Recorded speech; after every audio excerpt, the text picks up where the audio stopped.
Bien-aimé, sois béni au nom puissant de Jésus-Christ de Nazareth. Bienvenue à cette autre minute plus avec la prophétesse Déborah, servante de l'Éternel, mère des nations, mais aussi et surtout ta servante, bien-aimée. Oui, j'espère que vous allez bien, que le Dieu de gloire, n'est-ce pas, vous bénit, qu'il vous garde.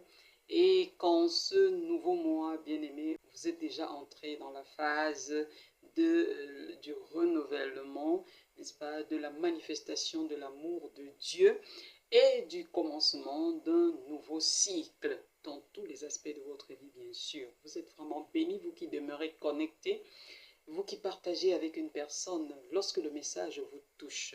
Merci d'être connecté, bien-aimé. Le Seigneur vous fera encore du bien en ce jour. Je viens, bien-aimé, de la part de l'Éternel Dieu, parler de l'autorité. Bien évidemment, je n'aborderai pas ce thème, n'est-ce pas, qu'une seule fois. Je vais, n'est-ce pas, diviser en trois parties. Je vais parler de l'autorité sous trois formes, je vais dire sur trois plans. C'est-à-dire, premièrement, je vais parler de l'autorité sur le plan spirituel, parce que ça presse un peu. Ensuite, je vais parler de l'autorité sur le plan administratif. Et enfin, je parlerai dans une troisième partie de l'autorité sur le plan social. Bien-aimé, de manière banale comme ça, je voudrais définir l'autorité ici comme quelque chose de supérieur, quelque chose qui est au-dessus de nous, bien-aimés. Donc, une autorité, c'est une personne qui a de l'influence, de l'impact et même le pouvoir de décision, n'est-ce pas, sur d'autres qui sont sous sa responsabilité. C'est pour ça qu'on dit sous l'autorité de, sous l'autorité de. Donc, bien aimé, la Bible nous parle de l'autorité dans le livre de Romains 13. Nous disons comme ça que toute autorité est établie par Dieu, toute autorité vient de Dieu. Voilà. Donc, aujourd'hui, je voudrais aborder particulièrement l'aspect de l'autorité spirituelle, bien aimé. Et quand je parle d'autorité spirituelle en fonction de l'inspiration du Saint-Esprit, je voudrais parler ici, n'est-ce pas, à plusieurs dimensions. Premièrement, je voudrais parler, bien aimé, de l'autorité, n'est-ce pas, en tant que oint de Dieu, oint de l'Éternel. Ensuite, je vais parler de l'autorité en tant qu'ouvrier, n'est-ce pas, l'autorité, l'ensemble des ouvriers. Et je vais terminer par l'autorité, n'est-ce pas, en tant que brebis, en tant que âme, n'est-ce pas, sous l'influence, l'impact d'un oint de Dieu, d'un serviteur de Dieu. Oui, bien-aimé, vous savez, parlant de l'autorité en tant que oint de Dieu, pourquoi l'Éternel voudrait que j'aborde ce sujet? C'est parce que, bien-aimé, de nos jours, on se rend compte que l'autorité spirituelle, l'autorité, n'est-ce pas, est bafouée dans le corps de Christ, est bafouée dans l'Église en général. Avant d'entrer dans un certain nombre de détails, bien-aimés, je voudrais d'abord lire ce texte que le Saint-Esprit me demande de lire dans le Nouveau Testament, n'est-ce pas, dans le livre précisément de 1 Corinthiens 12, du verset 22 au verset, 1 Corinthiens 12, pardon, du verset 12 au verset 30. Donc voilà ce que la parole dit. Car comme le corps est un et a plusieurs membres, et comme tous les membres du corps, malgré leur nombre, ne forment qu'un seul corps, ainsi en est-il de Christ. Nous avons tous en effet été baptisés dans un seul esprit pour former un seul corps, soit juifs, soit grecs, soit esclaves, soit libres, et nous avons été abreuvés d'un seul esprit. Ainsi le corps n'est pas un seul membre, mais il est formé de plusieurs membres. Si le pied disait, parce que je ne suis pas une main, je ne suis pas du corps, ne serait-il pas du corps pour cela? Et si l'oreille disait, parce que je ne suis pas un œil, je ne suis pas du corps, ne serait-elle pas du corps pour cela? Si tout le corps était œil, où serait lui? S'il était tout ouïe, où serait l'odorat? Maintenant, Dieu a placé chacun des membres dans le corps comme il a voulu. Si tous étaient un seul membre, où serait le corps? Maintenant donc, il y a plusieurs membres et un seul corps. L'œil ne peut pas dire à la main, je n'ai pas besoin de toi, ni la tête dire aux pieds, je n'ai pas besoin de vous. Mais bien plutôt les membres du corps qui paraissent être les plus faibles sont nécessaires. Et ceux que nous estimons être les moins honorables du corps, nous les entourons d'un grand honneur. Ainsi nos membres les moins honnêtes reçoivent le plus d'honneur. Tandis que ceux qui sont honnêtes n'en ont pas besoin. Dieu a disposé le corps de manière à donner plus d'honneur à ce qui en manquait, afin qu'il n'y ait pas de division dans le corps, mais que les membres aient également soin les uns des autres. Et si un membre souffre, tous les membres souffrent avec lui. Si un membre est honoré, tous les membres se réjouissent avec lui. Vous êtes le corps de Christ et vous êtes ses membres, chacun pour sa part. Et Dieu a établi dans l'Église, premièrement, les apôtres, secondement, des prophètes, troisièmement, des docteurs, ensuite ceux qui ont le don des miracles, puis ceux qui ont les dons de guérir, de secourir, de gouverner, de parler diverses langues. Sont-ils tous apôtres? Tous sont-ils prophètes? Tous sont-ils docteurs? Tous ont-ils des dons, des miracles? Tous ont-ils des dons de guérison? Tous parlent-ils en langue? Tous interprètent-ils? Voilà, bien aimé, un peu une espèce de hiérarchisation que le Dieu de gloire a instaurée dans l'Église. Si on repart un peu de manière historique, on va voir que le tout premier prophète que Dieu a établi en tant que sacrificateur, guide du peuple, mentor, gouverneur, c'était Moïse, bien-aimé. C'est vrai qu'avec déjà Abraham, comme patriarche, Abraham avait la capacité de déterminer un certain nombre de choses, de prendre des résolutions. Il était chef d'une grande famille, une famille bénie, et de lui devait bénir une descendance nombreuse. Nous avons vu, Jacob a aussi été patriarche. Il y a eu, n'est-ce pas, au fil des temps, après Jacob, il y a eu, n'est-ce pas, ses fils qui ont, n'est-ce pas, continué comme ça, jusqu'à ce qu'on arrive, bien aimé, à Moïse. Donc Moïse était celui que Dieu avait utilisé pour délivrer le peuple d'Israël de l'esclavage. Et il était devenu comme ça leur mentor, leur berger, bien aimé, celui qui devait les orienter, qui devait les diriger vers la terre promise, afin que à cet endroit-là où ils auraient plus de calme, ils seraient plus posés, ils serviraient Dieu, ils feraient des sacrifices à Dieu sans aucune oppression, bien-aimés. Maintenant, bien-aimés, nous nous rendons compte que Dieu est allé dans une famille, il a choisi Moïse, qui était troisième né, parce qu'il y avait d'abord Aaron, ensuite il y avait Myriam, non, je pense qu'il y avait d'abord Myriam, voilà. Myriam était l'aîné, ensuite l'aîné Aaron, et Moïse était le troisième et dernier né, bien-aimé. Mais Dieu l'a choisi, n'est-ce pas, parmi tous ses frères. Donc, bien aimé, toute autorité vient de Dieu. Malgré que Moïse était troisième né de sa famille, il a été établi comme Dieu, guide. Voilà, j'allais dire comme Dieu. Pourquoi? C'est venu parce qu'effectivement, dans la parole, dans le livre de Exode 4, verset 16, lorsque Moïse doute, n'est-ce pas, il continue à poser la question à Dieu, mais tu vas m'envoyer, moi je bégaye, je ne sais pas parler. Alors Dieu lui a dit, voilà, je mettrai Aaron à tes côtés. Voilà, je mettrai mes paroles dans ta bouche, tu lui serviras de Dieu et lui sera ta bouche. Donc c'est pour ça que je dis Moïse a été établi comme Dieu. En réalité, il était comme le Dieu du peuple d'Israël parce que c'est lui que Dieu a utilisé puissamment pour les délivrer. Donc voilà, l'autorité spirituelle ici, les oins de Dieu sont établis par l'Éternel. Et Dieu définit, bien aimé, toujours une personne qui va prendre les devants. Même si, à la lecture du passage d'un Corinthiens 12 tout à l'heure, du verset 12 au verset 30, n'est-ce pas, la Bible nous dit que nous tous, n'est-ce pas, devant Dieu, en fait, nous avons une fonction. Donc, et on ne peut pas, la fonction de l'un ne peut pas exclure celle de l'autre. Ça revient à dire que même si vous avez suivi vers la fin du passage d'un Corinthiens 12, n'est-ce pas, que Dieu a établi premièrement les apôtres, puis les prophètes, puis les docteurs, ainsi de suite. Ça ne veut pas dire, bien aimé, que les uns ne sont pas plus importants que les autres. Mais Dieu tient à la hiérarchie. Vous êtes certes, nous sommes remplis de dons dans une église, dans le corps de Christ en général, mais certaines personnes devraient prendre les devants parce qu'il y aurait désordre si tout le monde prend les devants. C'est pourquoi Dieu tient à ce qu'il y ait respect de l'autorité. Et c'est dans ce sens, bien aimé, que Moïse, dans Deutéronome 18 au verset 18, parle de la part de l'Éternel. Il dit, je leur ferai, n'est-ce pas, je leur donnerai un prophète, n'est-ce pas, qui parlera à ma place et je mettrai dans sa bouche toutes les paroles que je lui commanderai de dire à mon peuple. Donc, bien aimé, il y a une personne qui doit parler de la part de l'Éternel. C'est pourquoi vous allez voir dans une église, il y a une hiérarchie. Vous allez voir un pasteur qui est appelé encore berger. C'est lui qui est l'enseignant, n'est-ce pas? Il enseigne la parole, il peut être secondé d'autres personnes autour de lui, mais c'est d'abord lui qui est principalement, n'est-ce pas, rempli d'une onction prévue pour cela.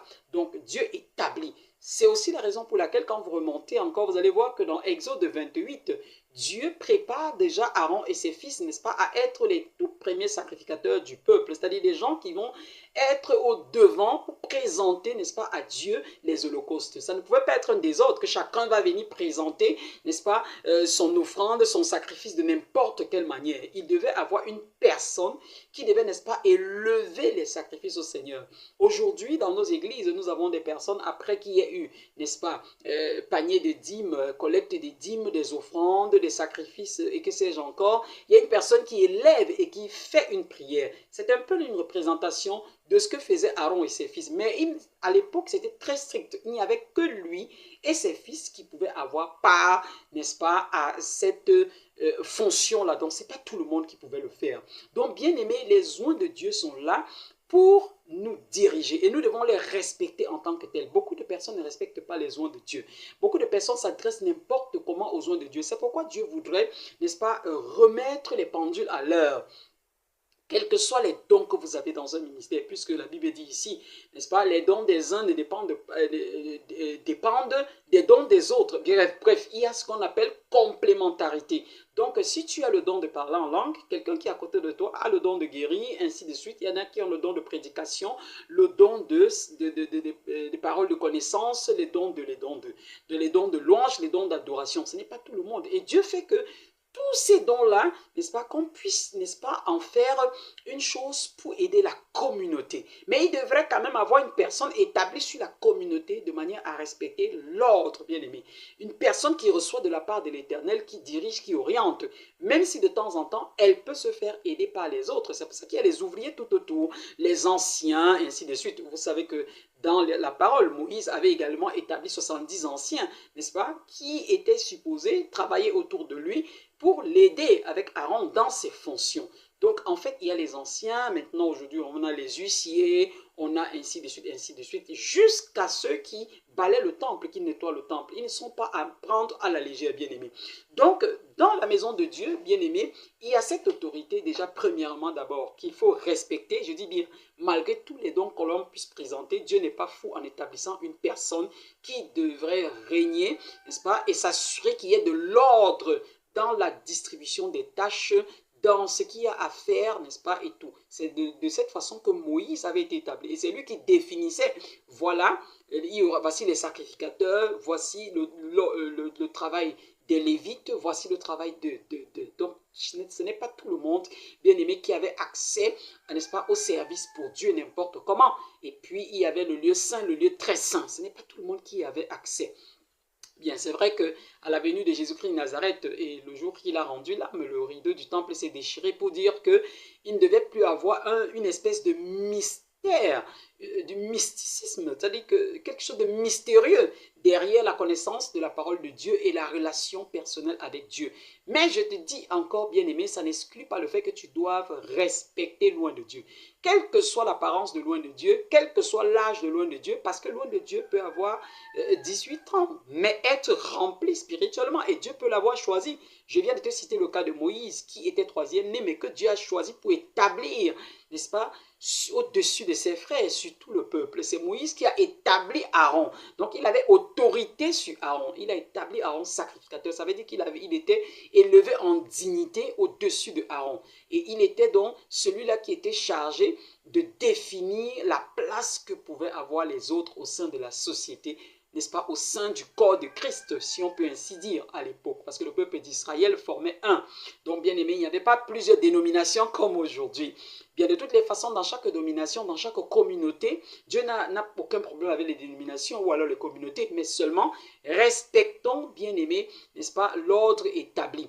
Et je vais revenir un peu sur cet aspect, la façon de nommer les serviteurs de Dieu. Je voudrais donner un conseil à une personne. Quand tu as affaire à un oint de Dieu, s'il te plaît, même si c'est ton petit frère, même si c'est ton camarade de classe, même si c'est ton voisin au quartier, même si c'est quelqu'un avec laquelle tu avais l'habitude de blaguer avant que le Seigneur ne l'appelle, tu dois arrêter. Tu dois arrêter. Même si c'est ton enseignant, tu dois arrêter. Dans le contexte, dans le cadre du service, du ministère à Dieu, du ministère pour Dieu, tu dois savoir utiliser des termes adéquats. L'Église catholique, n'est-ce pas, a bien établi ces choses. Quand on rencontre un prêtre, dès qu'on voit sa soutane, dès qu'on voit son habillement, ou bien une soeur, oh ma soeur, oh mon père, ainsi de suite, les gens vont respecter, c'est établi et c'est comme ça, bien aimé. Mais je ne comprends pas pourquoi, et c'est une indignation de la part de l'Éternel qui n'utilise que ma bouche pour le dire. Pourquoi est-ce que dans les autres communautés, dans d'autres contextes, on ne parvient pas à cultiver le respect de l'autorité spirituelle? Loin de l'Éternel, bien aimé.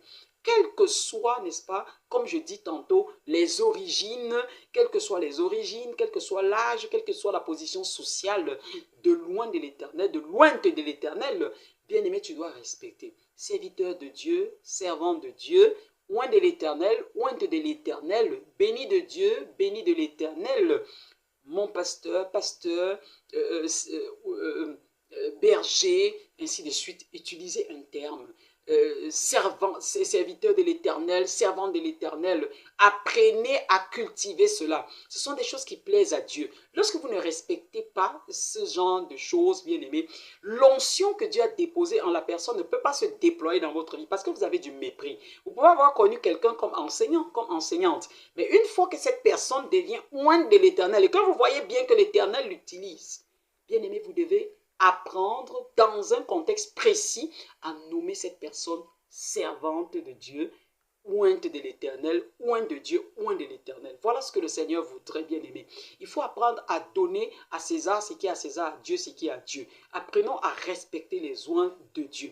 Donc, vous voyez, le serviteur de Dieu, la servante de Dieu est établie sur des brebis en général. Et dans des brebis, on a les ouvriers, on a ainsi de suite, ainsi de suite. Ça ne veut pas dire que les brebis n'ont aucune autorité, bien aimé. Les brebis également ont une certaine autorité. Parce que sans les brebis, n'est-ce pas, eh bien le pasteur, celui qui est à la tête, le sacrificateur, n'a pas de sens. Il faut bien qu'il y ait des brebis pour que vous exerciez votre autorité. Donc les brebis ont également leur autorité. Il faut respecter cela, bien aimé. C'est pourquoi j'ai, par la vertu du Saint-Esprit, n'est-ce pas, résumé ça dans 1 Corinthiens 12, du verset 12 au verset 30. Chacun a sa place. Chacun devrait respecter un certain nombre de choses concernant, n'est-ce pas, l'autorité. Donc, les brebis ont également leur autorité. De même, bien aimé, quand je parle de cet autre groupe qu'on appelle les ouvriers, c'est-à-dire que commençant par les anciens, les diacres, les diaconesses, les huissiers, et tous ceux qui reçoivent et tout ça, et même ceux qui nettoient l'église, bien aimé, chacun a son autorité. Tu ne peux pas insulter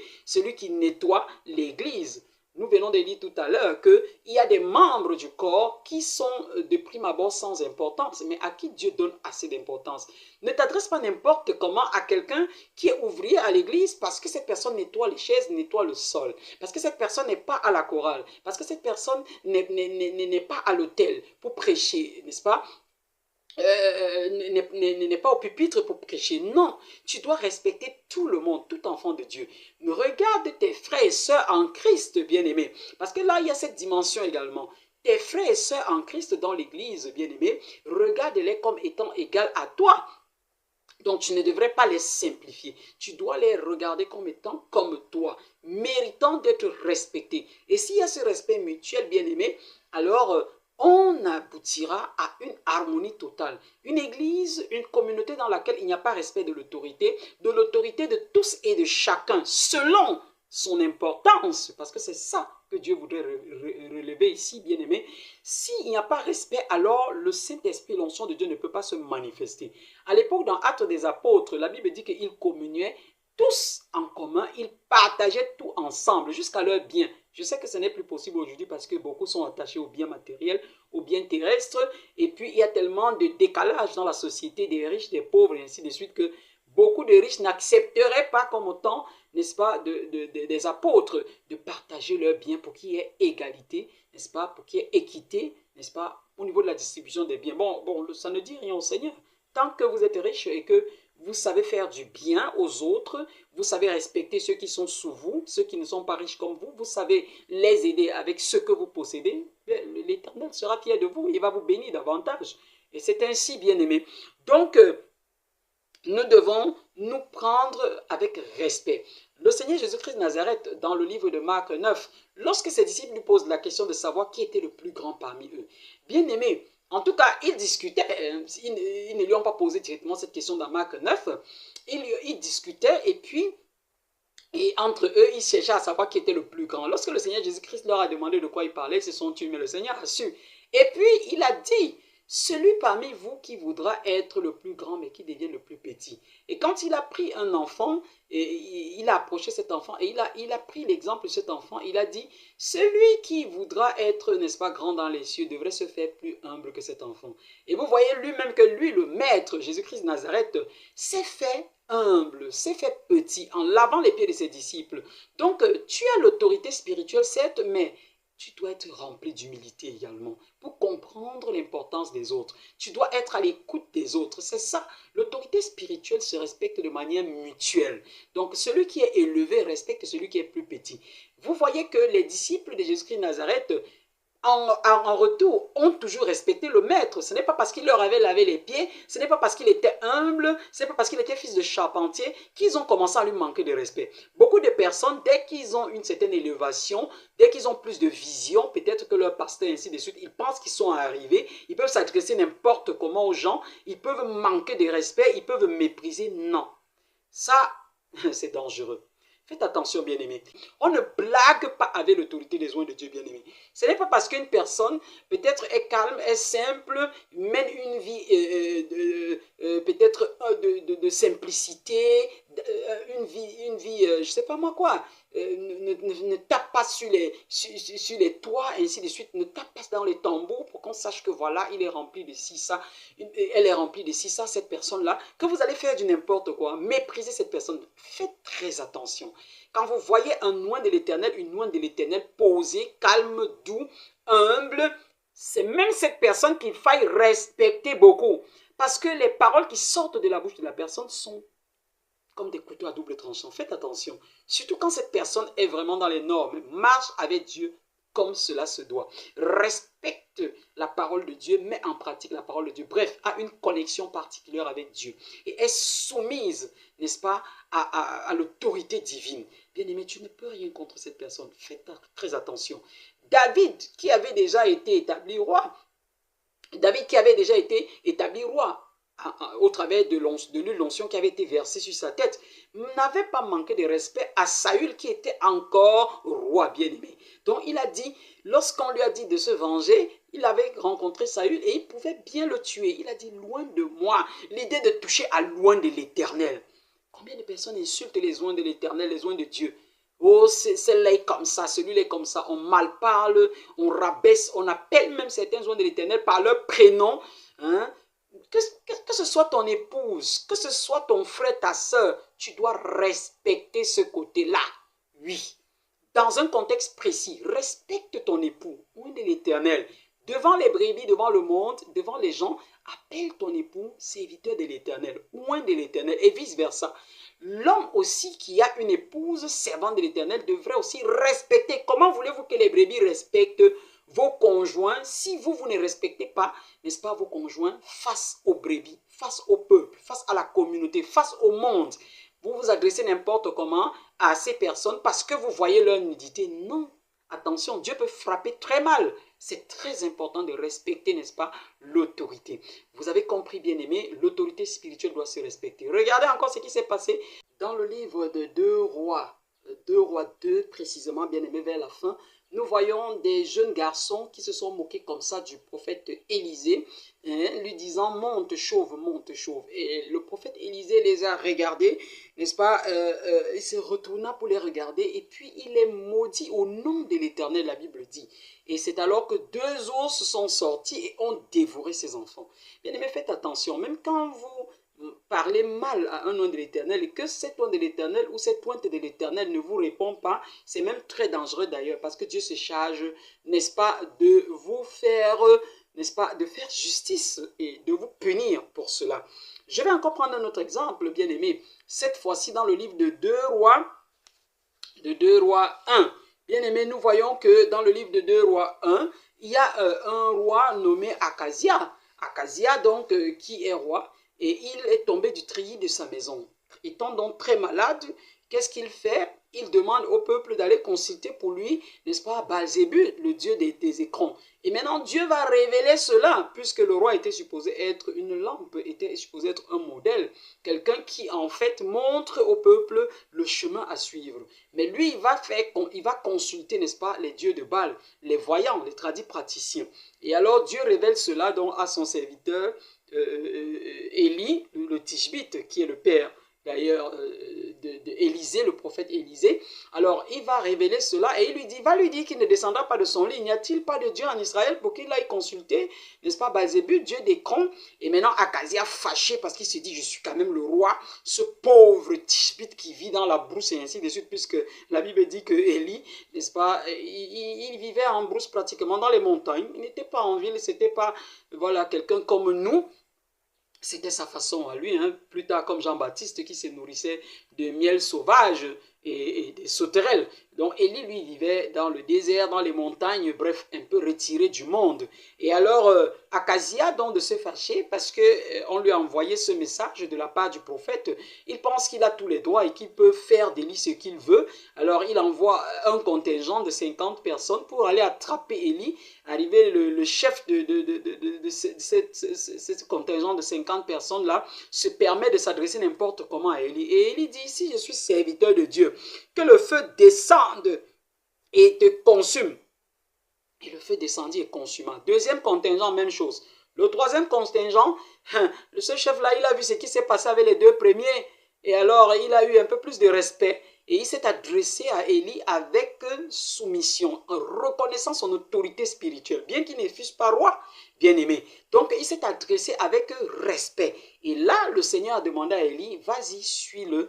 Et Élie a suivi, n'est-ce pas, celui-là, tranquillement, sans qu'on ne le persécute. Il est arrivé devant le roi et il a répété les mêmes paroles. Même le roi n'a rien pu faire, bien aimé. Et c'est ce qui est arrivé. Le roi est mort parce que effectivement, il n'avait pas, n'est-ce pas, respecté ce que le Seigneur avait dit dans le livre de Deutéronome 18, versets 9 à 14, qu'on ne devait pas consulter ceux qui travaillaient avec les esprits, et ainsi de suite. Donc Dieu ne blague pas avec sa parole, bien-aimé. Voilà comme ça qu'il faut respecter, bien-aimé, les oints de l'Éternel. Il faut les respecter, quels que soient ce qu'ils sont. Quand tu vas...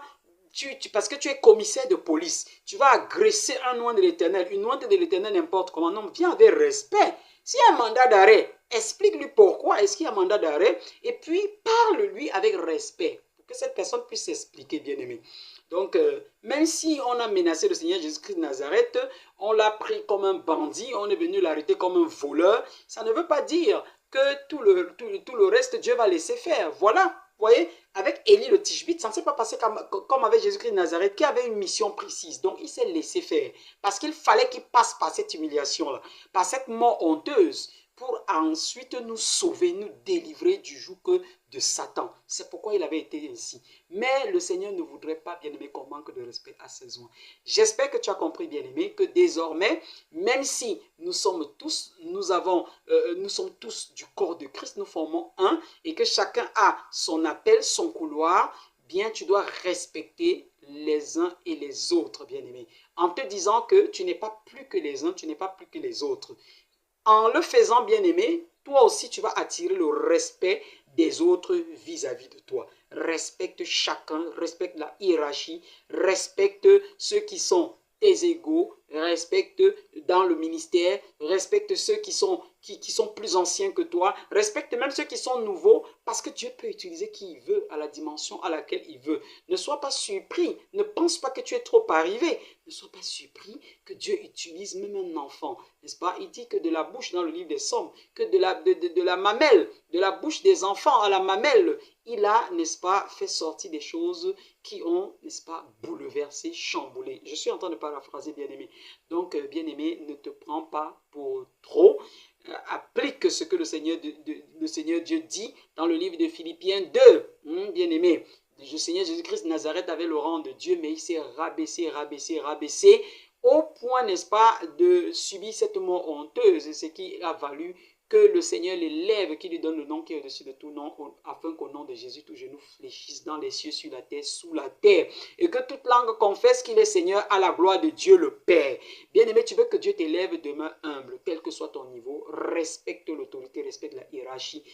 contrôle ta manière de t'adresser aux gens, sois courtois, salue, respecte, ne t'adresse pas aux gens n'importe comment parce que tu as un mandat dans ta vie, parce que tu es appelé aussi, tu es élu comme les autres, alors tu ne vois pas pourquoi tu vas leur adresser la. Nous sommes tous de même, non. Sois humble et le Dieu de gloire va t'élever. Vous êtes bénis, bien évidemment. Disons-nous rendez-vous comme ça. À la prochaine minute plus, nous allons parler d'une autre forme d'autorité. Cette fois-ci, nous avons abordé l'autorité spirituelle. Nous parlerons d'une autre forme d'autorité, n'est-ce pas? Peut-être en fonction de l'inspiration du Saint-Esprit, de l'autorité administrative. Puis, nous allons achever par l'autorité sociale. Soyez bénis au nom puissant de Jésus de Nazareth. Partagez. Si le Seigneur vous inspire, si le Saint-Esprit vous inspire, d'ici là, que le Dieu de gloire vous protège, qu'il vous garde, qu'il délivre une personne d'une malédiction venant, n'est-ce pas, du non-respect de la hiérarchie, de l'autorité spirituelle dans son corps, dans le corps de Christ, dans l'église, dans la communauté dans laquelle elle se trouve, que le Seigneur te délivre. Mais lève-toi aussi, va demander pardon. Si tu t'es comporté de manière anormale vis-à-vis d'un loin de l'Éternel, du loin de l'Éternel, va demander pardon, parce que ce n'est pas parce que tu reçois le pardon de la part de l'Éternel au travers de ma bouche que Dieu te délivre de cette malédiction que tu ne devrais pas aller demander pardon. Humilie-toi, c'est là où Dieu va t'élever davantage. Va demander pardon à cette personne. Rapproche-toi de cette personne, même si tu n'as pas le courage, prie, jeûne, demande à Dieu de te donner le courage. Va demander pardon à cette personne face à laquelle tu t'es exprimé d'une manière anormale, une personne que tu as insultée, une personne à qui tu as, n'est-ce pas, manqué de respect. Que ce soit devant les gens, que ce soit lorsque vous étiez à deux, tu sais bien que cette personne sur le plan hiérarchique est au-dessus de toi, cette personne a peut-être une ancienneté, ainsi de suite, tu as manqué du respect. Même si c'est ton frère, ta soeur en Christ, qui est rempli d'un autre don, bien aimé, ce n'est pas parce que toi tu as un don différent du sien que tu vas simplifier la personne. En tout cas, va demander pardon. Mais le Dieu de gloire ôte cette malédiction, tout en attendant que, vraiment, pour qu'elle soit effective, tu te lèves pour faire cela, bien aimé. C'est là où tu vas confirmer que la malédiction est réellement ôtée dans ta vie au nom puissant de Jésus-Christ de Nazareth. Vous êtes bénis, vous êtes bénis. À la prochaine minute plus, s'il plaît à Dieu, demeurez bénis.